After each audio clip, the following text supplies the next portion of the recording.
ખબરોમાં બન્યા રહેવા માટે બેલ આઇકોન દબાવો અને એબીપી અસ્મિતાને સબસ્ક્રાઇબ કરો.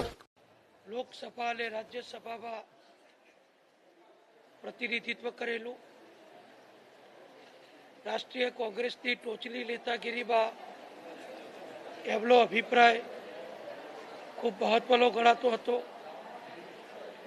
અને ખૂબ મૃદુભાષી, ખૂબ વર્તાવડા સ્વભાવના અને દરેક સાથે હળીમળીને કામ કરવાની એમની જે પ્રકૃતિ હતી એના કારણે એમના અનેક શુભચિંતકો, મિત્રો એમને બનાવ્યા હતા. અહેમદભાઈ અગાઉ પણ નાદુરસ્ત તબિયત એમની થયેલી હતી. હૃદયની સર્જરી પણ એમને કરાવવી પડેલી. થોડા વખત પહેલાં દિલ્હીમાં જેમને કોરોના થવાના કારણે ત્યાંની ખાનગી હોસ્પિટલમાં દાખલ કરવામાં આવેલા અને લાંબી સારવાર પછી આજે એમનું દુઃખદ અવસાન થયું છે. ગુજરાતે અને દેશે એક સમાજસેવક, અગ્રણી નેતા ગુમાવ્યા છે. એનું આપણે સૌ ગુજરાતીઓને દુઃખ છે. હું સ્વર્ગસ્થ અહેમદભાઈને શ્રદ્ધાંજલિ આપું છું અને એમના પરિવારજનોને સાંત્વના આપું છું. અચ્છા સાહેબ, કિડની હોસ્પિટલમાં નવું જે બિલ્ડિંગ તૈયાર કરવામાં આવી રહ્યું છે મંજુશ્રી બિલમાં, કેટલા બેડ તૈયાર પ્રથમ તબક્કામાં કરાશે? ટોટલ કેટલા બેડની હોસ્પિટલ રહેશે અને કયા પ્રકારે કાર્યરત થશે? માનનીય નરેન્દ્રભાઈ મોદીજી જ્યારે ગુજરાતના મુખ્યમંત્રી શ્રી હતા ત્યારે મોદી સાહેબે ખૂબ દીર્ઘદ્રષ્ટિ રાખી અને સિવિલ હોસ્પિટલનું અસારવાનું જે અત્યારે આપણા કેમ્પસ છે, જે મેડિસિટી તરીકે ઓળખાય છે, એ કેમ્પસમાં civil hospital, kidney hospital, cancer hospital, UN Mehta heart hospital, paraplegia hospital, medical college, nursing college, હોસ્ટેલો, આ બધું મોટા પ્રમાણમાં વિકસિત થઈ ચૂક્યું હતું અને ગુજરાતની સિવિલ હોસ્પિટલની સારામાં સારી સેવાઓને ધ્યાનમાં રાખી ગુજરાતના પડોશી રાજ્યના દર્દીઓ પણ ગુજરાતની સિવિલ હોસ્પિટલમાં સારવાર લેવા માટે આવતા હતા. એટલે સ્વાભાવિક છે કે આખા ગુજરાતના દર્દીઓ જે અહીંયા રિફર થાય એમની સારવાર અને અન્ય રાજ્યોમાંથી જે દર્દી આવે એમની સારવાર આપણી સિવિલ હોસ્પિટલમાં ખૂબ સારી રીતે જે આપવામાં આવતી હતી એનું વિસ્તૃતીકરણ કરવું જરૂરી હતું. એટલે એ વખતે મુખ્યમંત્રી તરીકે મોદી સાહેબે સિવિલ હોસ્પિટલના કેમ્પસની નજીકમાં જ એક જે મંજુશ્રી બિલ હતી એ બિલ જે બંધ થઈ ગઈ, એની જમીન જે ફરચામાં વેચવા માટે આવેલી એ જમીન રાજ્ય સરકાર દ્વારા સંપાદિત કરી અને સિવિલ હોસ્પિટલની બાજુમાં જ એક નવું વિશાળ અદ્યતન હોસ્પિટલોનું સંકુલ ઊભું થાય એ માટેની વ્યવસ્થા કરી, આયોજન કર્યું અને આ મંજુશ્રી બિલના કેમ્પસમાં આંખની હોસ્પિટલ, કિડનીની હોસ્પિટલની વિશાળ પાયે કામગીરી શરૂ કરવામાં આવી. આંખની હોસ્પિટલનું ઉદ્ઘાટન પણ માનનીય વડાપ્રધાનશ્રીએ ગયા વર્ષે કરી દીધું. એ આંખની હોસ્પિટલ અત્યારે કાર્યરત છે. ગુજરાતની કિડની ઇન્સ્ટિટ્યૂટ ડૉક્ટર એચ.એલ. ત્રિવેદી સાહેબ તેના સ્થાપક ચેરમેન હતા. એમની અધ્યક્ષતામાં રાજ્ય સરકારે યુનિવર્સિટી પર બનાવી આપી. એટલે એની કામગીરી ખૂબ વિસ્તૃત થઈ ચૂકી છે. આખા દેશમાં સૌથી વધુ કિડની ટ્રાન્સપ્લાન્ટ આપણી ગુજરાત સરકારની કિડની હોસ્પિટલ ખાતે થાય છે. દર વર્ષે લગભગ 500 કરતાં વધુ કિડની ટ્રાન્સપ્લાન્ટના ઓપરેશન જ્યારે થતા હોય ત્યારે હોસ્પિટલને પણ વધુ આધુનિક, સુવિધાજનક બનાવવી એ જરૂરી હતી. એટલે મંજુશ્રી કેમ્પસમાં 10 માળનું બિલ્ડિંગ બનાવી અને લગભગ 500 કરોડ રૂપિયા કરતાં વધુના ખર્ચે આધુનિક બિલ્ડિંગ, સાધન સામગ્રી, સુવિધાઓ સાથે આ બિલ્ડિંગ અત્યારે લગભગ બનવાની પૂર્ણતાના આરે છે. થોડા જ સમયમાં આપણે કિડની ઇન્સ્ટિટ્યૂટને એ બિલ્ડિંગ રાજ્યના આરોગ્ય વિભાગ તરફથી આપણે એમને સોંપવાના છીએ. ત્યારે સ્વાભાવિક એ બિલ્ડિંગની જે કામગીરી ચાલી રહી છે એનું નિરીક્ષણ કરવા માટે આજે અમારા અધિક મુખ્ય સચિવ પંકજકુમાર અને અમારા અગ્ર સચિવ જયંતિ રવિ અને શ્રી મિલિંદ તોરવડે, સચિવ શ્રી નાણાં વિભાગ અને પીઆઈયુના અમારા અધિકારીઓ, અમારા બધા નિયામકશ્રીઓ સાથે હવે આ કેમ્પસની લગભગ છેલ્લા 2 કલાકથી બધી કામગીરીની મુલાકાત લીધી છે. કિડની હોસ્પિટલનું લગભગ બધું જ કામ પૂર્ણતાના આરે છે અને શક્ય છે કે જાન્યુઆરી અથવા ફેબ્રુઆરી મહિનામાં આખું બિલ્ડિંગ, આખી જ સુવિધાઓને દર્દીઓની સેવા માટે લોકાર્પણ કરવાની તૈયારી અમે જે કરી રહ્યા છીએ એનું અમે જે ઓપ આપી રહ્યા છીએ એ માટે આજે મુલાકાત લીધી છે. સાથે સાથે અત્યારે આપણે બધા જાણીએ છીએ એ પ્રમાણે કોરોના મહામારીના કારણે અમદાવાદ શહેરમાં અને ગુજરાતમાં જે દર્દીઓની સારવાર આપવાની સારામાં સારી વ્યવસ્થાની જરૂર છે, એ આઈસીયુ બેડ હોય કે ઓક્સિજન સાથેની પથારીઓની વ્યવસ્થા હોય કે અન્ય પ્રકારની કોઈ વ્યવસ્થા હોય, એ બધું જ અમદાવાદમાં ખૂબ સારી રીતે civil hospital campus, kidney hospital, cancer hospital અને યુએલ મહેતા હોસ્પિટલમાં આપણે અગાઉ ઉપલબ્ધ કરાવ્યું હતું. ત્યાર પછી કેસોની સંખ્યા જે ઘટી એના કારણે આપણે કિડની કેન્સરને યુએલ મહેતા હોસ્પિટલને એમના મૂળ દર્દીઓ એટલે કે કિડની કેન્સરને હૃદયરોગની સારવારવાળા દર્દીઓ માટે આપણે ખુલ્લી મૂકેલી, પરંતુ દિવાળીની રજાઓ, વેકેશન એના કારણે થોડા દિવસથી જે કેસોની સંખ્યામાં અમદાવાદમાં વધારો નોંધાયો છે. એટલે એ દર્દીઓની સારામાં સારી સારવાર ઝડપથી થાય એ માટે રાજ્ય સરકાર, મુખ્યમંત્રી શ્રી વિજયભાઈની અધ્યક્ષતામાં અમારી જે કોર કમિટી દરરોજ મળે છે એમાં અમે નિર્ણય કર્યો કે જરૂરિયાત પડે તો આ મંજુશ્રી બિલમાં કિડની હોસ્પિટલનું જે અદ્યતન બિલ્ડિંગ તૈયાર થઈ ચૂક્યું છે એમાં 3 ફ્લોર ઉપર જરૂરિયાત પડે તો કોરોનાના દર્દીઓની પણ સારવાર આપણે ચાલુ કરવી, એની વ્યવસ્થા પણ અમે ચાલુ કરી દીધી છે. અને આપણે માહિતી આપું તો અહીંયા જે 3જો માળ છે એ 3જા માળ ઉપર 168 દર્દીઓને ઓક્સિજન પાઇપલાઇનની સાથે ટ્રીટમેન્ટ આપી શકાય એ પ્રકારની સુવિધા લગભગ પૂર્ણ થઈ ચૂકી છે. એવી જ રીતે 4થા માળ ઉપર પણ બીજા 168 દર્દીઓની સારવાર આપી શકાય એની ઓક્સિજન બેડની વ્યવસ્થા પૂર્ણ થઈ ચૂકી છે.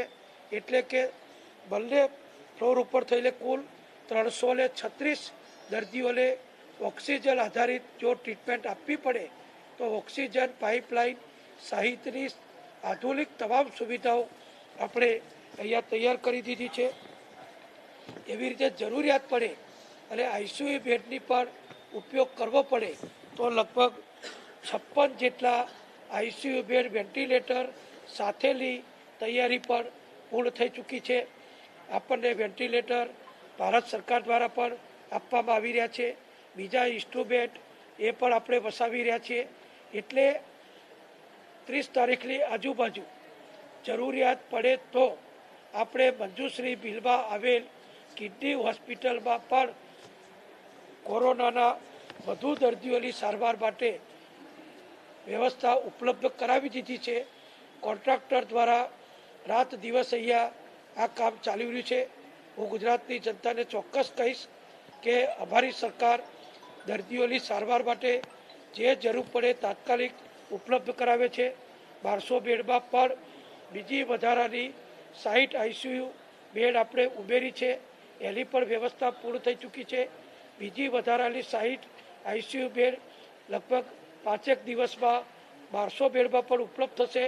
એટલે આઈસીયુ બેડ, વેન્ટિલેટર સહિત પૂરેપૂરી ક્ષમતા સાથે આપણી પાસે વધારાની ક્ષમતા વધશે. આ હોસ્પિટલમાં પણ 56 પથારી આઈસીયુ બેડવાળી કિડની હોસ્પિટલમાં પણ આપણે ઉપલબ્ધ કરાવીશું. એટલે આપણે આશા રાખીએ છીએ કે દિવાળીની રજાઓ પૂરું થઈ ગઈ છે, કર્ફ્યુના સમય પૂરો થઈ ગયો દિવસનો, રાત્રિ કર્ફ્યુ ચાલુ છે.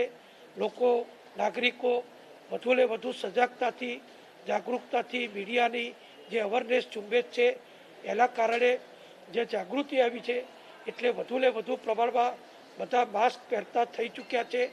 પોલીસ તંત્રના, નગરપાલિકા, કોર્પોરેશનના સહયોગથી અમે બજારોમાં ભીડ એકઠી ન થાય એ પણ પ્રયત્નો કરીએ છીએ. લોકો પણ, નાગરિકો પણ હવે વધુ જાગૃત થયા છે, વધુ સમજદાર થયા છે. એટલે શક્ય છે કે કદાચ રજાઓના કારણે થોડા કેસ જે વધ્યા હતા એમાં ઘટાડો પણ થઈ શકે, પણ કદાચ ન કરે અને વધારો ચાલુ રહે તો દર્દીઓની સુવિધા આગોતરી વ્યવસ્થા કરવી એ અમારા આરોગ્ય વિભાગની, અમારી સરકારની જવાબદારી છે. એટલે અમે મુખ્યમંત્રીશ્રીની અધ્યક્ષતામાં જે નિર્ણય થયો એના અમલીકરણ પ્રમાણે આજે વ્યવસ્થાઓ જોવા માટે અહીંયા આવ્યા છીએ. અને મને વિશ્વાસ છે કે આગામી 7 દિવસમાં મંજુશ્રી કેમ્પસમાં આવેલી કિડની હોસ્પિટલના નવા બિલ્ડિંગમાં જરૂરિયાત પ્રમાણે લગભગ 350 થી 400 જેટલા કોરોના દર્દીઓને જરૂર પડે તો સારવાર માટે દાખલ કરવાની સંપૂર્ણ તૈયારી અમારા આરોગ્ય વિભાગે પૂર્ણ કરી છે. સર, પ્રાઇવેટ હોસ્પિટલમાં કૃત્રિમ અછત બેડની ઊભી કરવામાં આવી રહી છે. આ બાબતે સરકાર કેટલી ગંભીર છે? કારણ કે વેબસાઇટ પર બેડ કંઈક અલગ આંકડા દર્શાવતા હોય, પરંતુ હકીકતમાં જ્યારે દર્દી પહોંચે તો તેમને એડમિટ નથી કરાતા. આ બાબતે કેટલી ગંભીર? જો આટલા મહામારી વખતે, લોકડાઉન પછી અનલોક વખતે હજારો દર્દીઓને, એટલે કે હવે તો લગભગ રાજ્યમાં 2 લાખની સંખ્યા થઈ ચૂકી છે કોરોનાના દર્દીઓની. એમાંથી મોટા ભાગના દર્દીઓની સારામાં સારી સારવાર રાજ્ય સરકારે અમદાવાદ, સુરત, વડોદરા, રાજકોટ, ભાવનગર, જામનગર જેવા મહાનગરો સહિત દરેક જિલ્લા કક્ષાની હોસ્પિટલોમાં, તાલુકા કક્ષાની હોસ્પિટલોમાં, ખાનગી હોસ્પિટલો જે રાજ્ય સરકારે એક્વાયર કરી એ હોસ્પિટલોમાં આપણે સફળતાપૂર્વક આપી શક્યા છીએ. અને જે દર્દીઓ પોઝિટિવ આવ્યા હતા એ પૈકી લગભગ તમામ સાજા થઈને પરત ઘરે ગયા છે. એ પ્રમાણેની વ્યવસ્થા જ્યારે સરકારે કરી છે. ધન્વંતરી રથ હોય, વિનામૂલ્યે દવાઓ હોય, મોંઘામાંની દવાઓ હોય, એ બધું ગુજરાત સરકાર જ્યારે નાગરિકોની સ્વસ્થની જીવન રક્ષા માટે આપી રહી છે ત્યારે સ્વાભાવિક છે કે ટેસ્ટિંગ પણ વધારવું પડે. આરટીપીસીઆરની પણ સંખ્યા હવે વધારી છે. ગઈકાલે જ માનનીય વડાપ્રધાનશ્રીની જે વિડીયો કોન્ફરન્સ હતી એમાં પણ ભારત સરકાર તરફથી જે માર્ગદર્શન આપવામાં આવ્યું છે એનો ગુજરાત સરકાર, અમારો આરોગ્ય વિભાગ સંપૂર્ણપણે રાજ્યમાં અમલ કરી રહ્યો છે. ત્યારે સ્વાભાવિક છે કે કોઈ દર્દીઓ કદાચ કોઈ હોસ્પિટલમાં પર્ટિક્યુલર દાખલ થવા માગતા હોય અને હોસ્પિટલમાં જગ્યા ન હોય તો કોર્પોરેશન તરફથી છેલ્લા અઠવાડિયાથી જે સરકાર તરફથી સૂચના મળી એ પ્રમાણે જે વ્યવસ્થા કરી છે કે હવે 108નું કઠવાડા ખાતેનું જે હેડક્વાર્ટર છે એ હેડક્વાર્ટર ઉપર બધા કોલ નોંધવામાં આવે છે. ત્યાંથી જ મોનિટરિંગ કરી કઈ હોસ્પિટલમાં બેડ ખાલી છે, દર્દી ક્યાં જવા માગે છે, ત્યાં જગ્યા છે કે કેમ એ તપાસી લે. 108ની એમ્બ્યુલન્સ સીધી દર્દીને એ હોસ્પિટલમાં લઈ જાય એવો અમે પ્રયત્ન કરીએ છીએ. આપણી બધાની જાણકારી માટે કહું કે આ મુલાકાત અહીંયાથી પતાવ્યા પછી અમારી આખી ટીમ આ સચિવશ્રીઓ સાથે હું કઠવાડા પણ જઈ રહ્યો છું. તો કઠવાડા 108ના હેડક્વાર્ટર ઉપર જે વ્યવસ્થા ગોઠવી છે કે અમદાવાદમાંથી કે બીજા વિસ્તારોમાંથી કોઈ પણ દર્દીનો કે નાગરિકનો ફોન આવે કે હોસ્પિટલમાં દાખલ થવું છે તો કઈ હોસ્પિટલમાં એમને લઈ જવા, એનું મોનિટરિંગ માટે જે વ્યવસ્થા કરી છે એનો રિવ્યૂ કરવા માટે પણ અત્યારે અમે ત્યાં જઈ રહ્યા છીએ. એટલે અમારું સરકારનું એક જ લક્ષ્ય છે કે નાગરિકોને સારામાં સારી સારવાર મળે, સુવિધા મળે અને ઓછામાં ઓછી તકલીફ નાગરિકોને હોસ્પિટલમાં દાખલ થવા માટે પડે એ માટે જે થતું હોય એ બધું સરકાર તરફથી અમે કરી રહ્યા છીએ. કોવેક્સિન 16 કોવેક્સિન લાવવામાં આવી છે, કેટલી લાવવામાં આવી છે, કેવી રીતે આપવામાં આવશે, કોને કોને શરૂઆતના તબક્કે આપવામાં આવશે?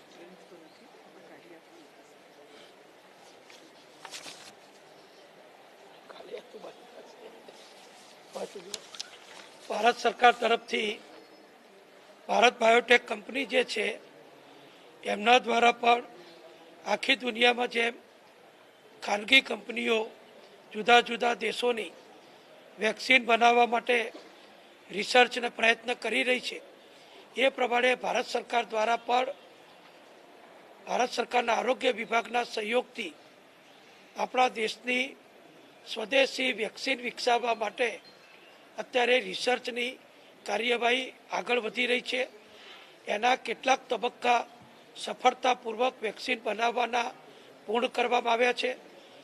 એ કંપની દ્વારા દેશની લગભગ જુદા જુદા રાજ્યોની જે મોટી હોસ્પિટલો છે એ હોસ્પિટલોમાં આ વેક્સિનના ટ્રાયલ માટે જે નાગરિકો સ્વયંભૂ પોતાની રીતે ટ્રાયલ કરાવવા ઈચ્છતા હોય એવા યુવાન કોઈ પણ જાતનો રોગ ન ધરાવતા હોય, એટલે કે સ્વસ્થ અને તંદુરસ્ત નાગરિકોને યુવાનોને પસંદ કરી ટ્રાયલ બેઝ ઉપર એમને આ વેક્સિન આપવાની. 2 ડોઝ એમને આપવાના છે. 1 મહિનામાં 2 ડોઝ આપવાના. પ્રથમ ડોઝ આપ્યા પછી સતત એમના ઉપર દેખરેખ રાખવાની. એમની તબિયત, એમના બીજા શરીરના કોઈ અવયવોમાં કોઈ અસર થાય છે કે કેમ, એ બધું જ નિરીક્ષણ કરવાનું.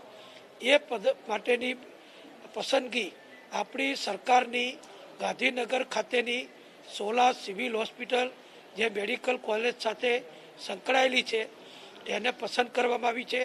ગઈકાલે સાંજે જ આપણને 500 વેક્સિન અહીંયા મોકલી આપવામાં આવી છે. એ 500 વેક્સિન આપણે ત્યાં કોલ્ડ સ્ટોરેજમાં રાખી છે.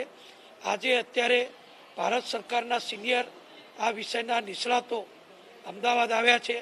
ત્યાં આગળ 16 હોસ્પિટલમાં સરકારના ડૉક્ટરોને કે જેમને આ ટ્રાયલ સાથે આપણા સાંકળ્યા છે એમને આજે ટ્રેનિંગ આપવામાં આવશે.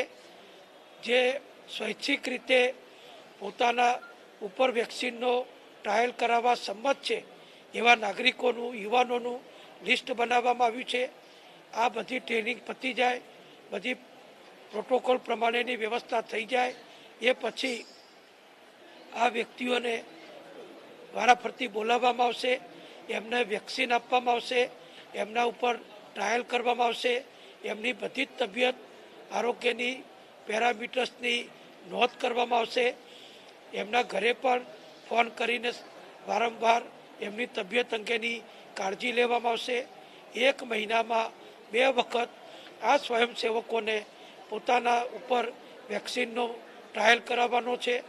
1 વર્ષ સુધી શક્ય છે કે આ ટ્રાયલ જુદા જુદા વિસ્તારોમાં એટલે કે આખા દેશમાં ચાલુ રાખવાના છે. આપણી 16 હોસ્પિટલમાં આજે આપણા ડૉક્ટરોને તાલીમ આપવામાં આવી રહી છે. આ તાલીમ પૂર્ણ થાય એ પછી આ જે સ્વયંસેવકો નોંધાયા છે એમના ઉપર વેક્સિનનો ટ્રાયલ શરૂ કરવામાં આવશે. કોઈ હેલ્થ વર્કરને વેક્સિન આપવામાં આવશે ખરી આ બાબતે? અત્યારે આપણે જે પસંદગી કરી છે એમાં હેલ્થ વર્કર પણ હોઈ શકે, નાગરિક પણ હોઈ શકે કે કોઈ પણ વ્યક્તિ હોઈ શકે. એમની શરત એટલી છે કે વ્યક્તિ તંદુરસ્ત હોવા જોઈએ, નિરોગી હોવા જોઈએ, એમને યુવાન હોય તો વધારે સારું, જેથી ટ્રાયલ દરમિયાન એમની ઉપર જે પરીક્ષણો કરવાના છે એ પરીક્ષણો જુદી જુદી રીતે જુદા જુદા પેરામીટર્સથી જે નોંધવાના છે એ યોગ્ય રીતે કરી શકાય. અને આ જે હેલ્થ વર્કરો અમારા જે છે એમને પણ જો આમાં સાંકળવાની જરૂર હોય તો સાંકળવામાં આવશે. દેશના અન્ય રાજ્યોની અન્ય કેટલીક હોસ્પિટલોમાં પણ આ જ પ્રમાણે ટ્રાયલ ચાલુ થયા છે. એટલે આ એક દવાના ટ્રાયલ કરવાની એક પ્રોટોકોલ પ્રમાણેની પદ્ધતિ છે. કોઈ પણ દવા શોધાય તો એની આ રીતે ટ્રાયલ થતો જ હોય છે. આ કોરોનાની વેક્સિન અત્યારે આખી દુનિયા જેની રાહ જોઈ રહી છે એના ટ્રાયલ કરવા માટે આપણી ગુજરાતની સરકારી હોસ્પિટલ સોલાને પસંદ કરવામાં આવી છે એ પણ આપણા માટે એક આનંદનો વિષય છે. ગુજરાત પણ આ વેક્સિન શોધવામાં સીધી કારકતરી રીતે સહભાગી બન્યું છે એટલે આપણે એનામાં મંજૂરી આપી છે અને બીજું બધું પ્રોટોકોલ એ ભારત સરકારની ગાઈડલાઈન પ્રમાણે જે લોકો સ્વયંસેવક તરીકે આ ટ્રાયલ કરાવવાના છે એમની બધી જ દેખરેખ એ ભારત સરકાર રાખશે. ગાંધીનગરની અંદર જે 100 વેન્ટિલેટર બેડ છે એ ફૂલ થઈ ગયા છે. આરએમઓનું કહેવું છે કે થોડા બેડ ખાલી છે, એ ઇમરજન્સી માટે ખાલી રહે છે. જો આજે મેં અત્યારે અહીંયા મેડિસિટીમાં જે હોસ્પિટલો આવી છે એની બધી જ bed capacity, oxygen bed capacity, ICU bed capacity એ બધાનો રિવ્યૂ લીધો છે. દરરોજ લઈએ છીએ. 2-4 કલાકે શક્ય છે કે આંકડા બદલાય, નવા દર્દી આવે, જૂના દર્દી સાજા થાય તો એમને રજા આપવામાં આવે તો એ બેડ ઉપર ફરી નવા દર્દીને જરૂર પડે દાખલ કરીએ. આ સતત ચાલતી કામગીરી છે. એટલે આજે જો હું કહું, અત્યારે અમે બધાએ જે રિવ્યૂ લીધો છે એ પ્રમાણે આપણી મેડિસિટી સિવિલ કેમ્પસ જે છે એમાં ઓક્સિજન બેડ ઉપર પણ પૂરતી પથારીઓ, નવા દર્દી આવે તો જગ્યા ખાલી છે. આઈસીયુ બેડ ઉપર પણ, વેન્ટિલેટર બેડ ઉપર પણ જો ગંભીર દર્દી આવે તો જરૂરિયાત પ્રમાણે દાખલ કરવાની આપણી પાસે આજે પણ જગ્યા ઉપલબ્ધ છે.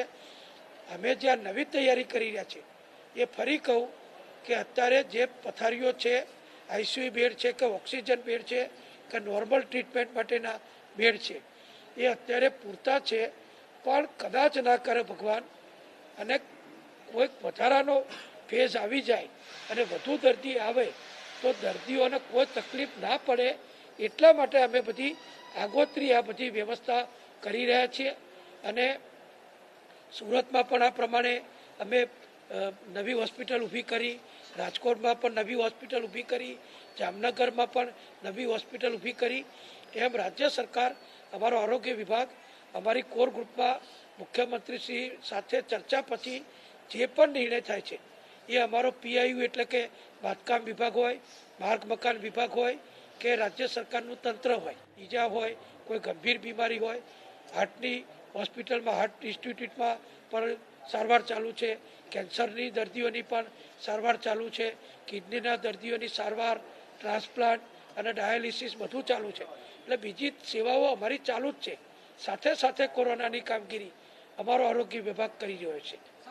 નીતિનભાઈ, સુપ્રીમ કોર્ટે જે ટકોર કરી તો એ ક્યાં મુદ્દે ટકોર કરી છે ગુજરાતને કોરોનાની સારવારના? જો સુપ્રીમ કોર્ટે જે વાત કરી છે એ દિવાળીના તહેવારો દરમિયાન બજારોમાં જે ભીડ થઈ, જે ટેમ્પરરી હતી, લોકો ખરીદી માટે નીકળ્યા, એવા ઘણા લોકોએ માસ્ક નહોતા પહેર્યા, એના જે ટીવી કે ફોટોગ્રાફ દૈનિક પત્રોમાં માન્ય ન્યાયાધીશોના ધ્યાન ઉપર આવ્યા હોય એ પ્રમાણે એમણે સોશિયલ ડિસ્ટન્સ જાળવવા માટે કાળજી લેવાની સૂચના આપી છે.